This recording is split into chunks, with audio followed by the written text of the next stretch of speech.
But as of today, I'm going to re-identify as white because I don't want to be a member of a hate group. I'd accidentally joined a hate group. Dilbert creator Scott Adams may have inadvertently cancelled himself by telling white people to get the hell away from black people, labeling them as a hate group, based on the results of a Rasmussen poll which revealed how black people responded to the question, "What do you think about the statement, it's okay to be white?" So if nearly half of all blacks are not okay with white people, according to this poll, not according to me, according to this poll, that's a hate group. The poll results show that from the 130 black respondents who took the poll, 26% disagreed with the statement, 21% were not sure whether they agreed or disagreed, and 53% agreed with the statement. Scott Adams looked at this poll and concluded that almost half of black people thought it was not okay to be white, hence the need to get away from them, as this showed that they are a hate group. First, what does the question even mean? What did the respondents think they were responding to? I have no idea of knowing, but I would like to posit that in a worst case scenario, those who disagreed with the statement held negative views about white people. So let us assume that this poll is a true reflection of black feelings towards white people.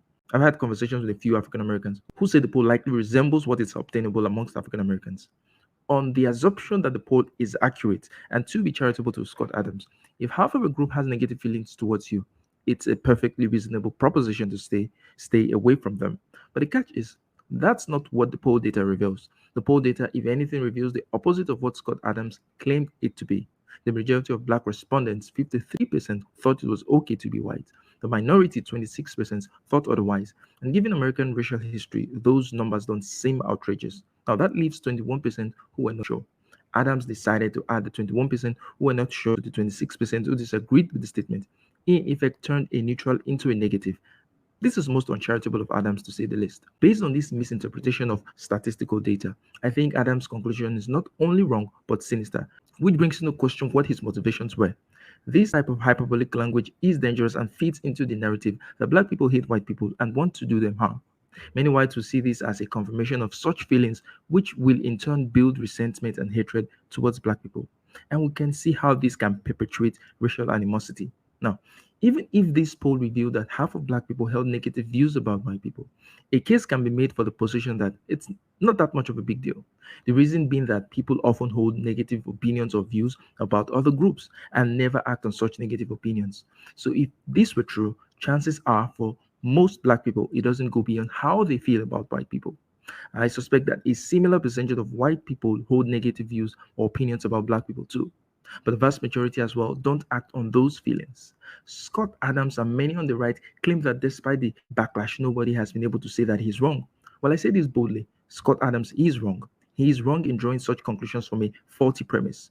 If the data show that almost half of black people had negative opinions about white people, I'd have no problem with his recommendation. At most, I think it's a stupid recommendation, but not an invalid one. But his recommendation is both stupid and invalid. Scott Adams has stated as part of the validation for his recommendation the proliferation of videos showing black people being violent against white people. And I'm also really sick of seeing video after video of black Americans beating up non-black citizens.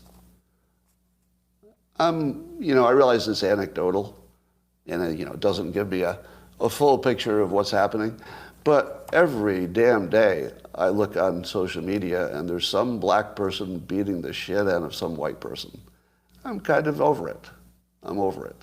He sees this as a proof and confirmation of his interpretation of the poll. What he fails to see is the selection bias and manufactured chaos going on. Let's use a favorite example on the right to make a point. Police shootings of black people. When black people make the claim that they are being hunted by the police based on videos circulating on social media of police killing unarmed black men, the right puts on their very critical and analytical hat and break down the data to prove that that is not the case. They quote that there are millions of police interactions in the US every year and that only a few of such interactions lead to lethal outcomes. They then conclude that the problem is an exaggerated one. I agree with them, they're right. But it is exactly why I'm bemused that they do not use the same argument to extend the same charity to black people when videos of them beating up white people are being shared on social media. There are more than 40 million black people in America, and there are millions of interactions between white and black people in America every year. The majority of those interactions are peaceful. How do they fail to see this? How does Scott Adams not see this? I mean, it's the same argument as with the police shooting of black people. Yet they validate one and reject the other. People are not as objective as they think they are. They would ignore evidence that contradicts their held beliefs and embrace similar evidence if it supports their belief. If I were to ask Scott Adams if he's ever been a victim of black violence, he'd probably say no. And most white people would probably say no too. So where does this notion that black people have ramped up their attacks on white people come from? In fact, these attacks may have been the same for decades or may be coming down, but with the multiplying power of social media, the problem can be made to be seem worse than it truly is. A more discerning person would have seen through that. Scott Adams, after the fact, has tried to play off his statements as sacrificing himself just so the contentious racial conversation can be had. I call that bullshit. The conversation has been going on for decades. He's not the first, neither will he be the last to broach this contentious topic of black and white relations in America, as if that's not a major theme of American political discourse already. His self ascribed martyrdom will do nothing in the grand scheme of things. It will not significantly move the needle of racial tensions in any direction. The only thing it has achieved was to fuel his hubris in thinking that by being provocative, he would spark a discussion that would lead to a resolution of America's racial issues. His comments will soon be forgotten and life will go on as usual.